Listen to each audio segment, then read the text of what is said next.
So hi, this is Dr. Anderson from Anderson Center for Neuropathy and Chronic Pain, and I'm here with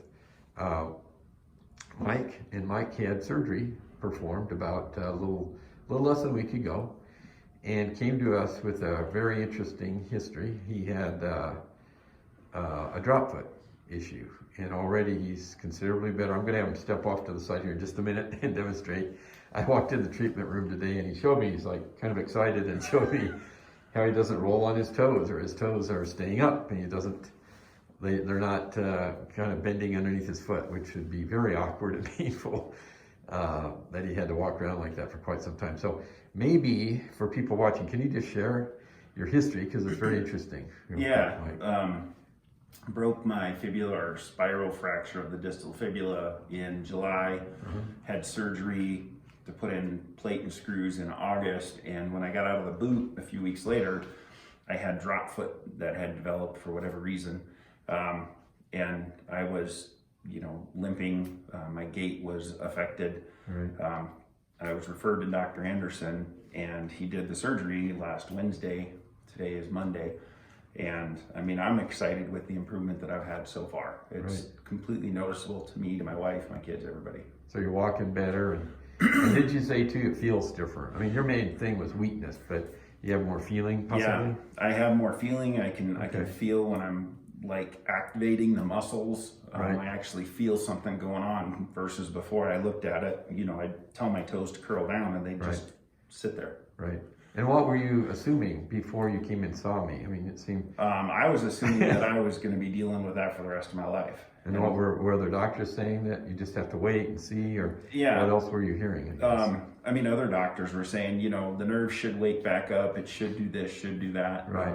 But it was 3.5, 4 months post-surgery, and I go to the gym and I do that stuff, and I still wasn't seeing anything happening with it. And that's one thing, if I can interrupt, that I really stress with people.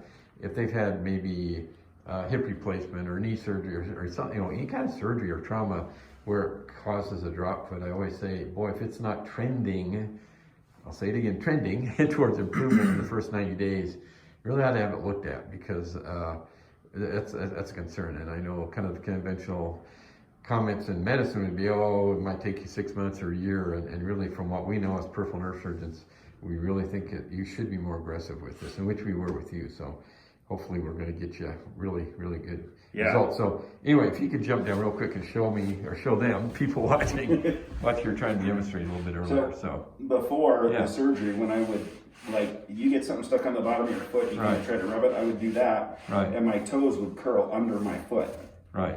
And I mean, just catch and curl under. And now I can't quite pick my toes up off the ground. Right. But I can put pressure on my foot, and it's enough that your toes are clearing the ground. Yeah, exactly. And when I walk, they don't catch, so I'm not catching on the carpet at home either. So let's have you sit up here, and we'll show. I think we had a video of you before. Yep. And but I mean, obviously over here you got normal strength. Over here, I will say that his big toe still has some weakness. Pull that up, not too much strength, but he can definitely pull down. Yeah. And then these toes here, quite a bit more strength. A lot more strength. And the other muscle we want to check is the anterior tib. Pull that up, definitely stronger there. Pull everything up. Okay, good. And then pull it sideways. And sideways there's definitely resistance, and before there's very little resistance there at all. So he's laughing because he can feel it. Awesome. So, and these are the incisions we did. This is the main one. This is the common perineal nerve. The dressing's off on this one. We're going to reapply it. And then this is the superficial perineal nerve, which is another incision, because this is a branch of this, and this incision was done because it can help him get more sensation on the top of the foot. We call that proprioception, folks. Proprioception just means better feeling, which also helps with your balance, even on the top of the foot. So we know that from some research that we've done with balance and gait studies. So anyway, that's it. We'll let you go. If you have any other comments or questions, please consider subscribing to our YouTube channel. And as always, thank you for watching. And Brian, Mike, thank you for sharing this story with us today. And I guess that's it. Maybe we'll see you again at a later time with another video to demonstrate, if you've got much more improvement, okay? Thank you.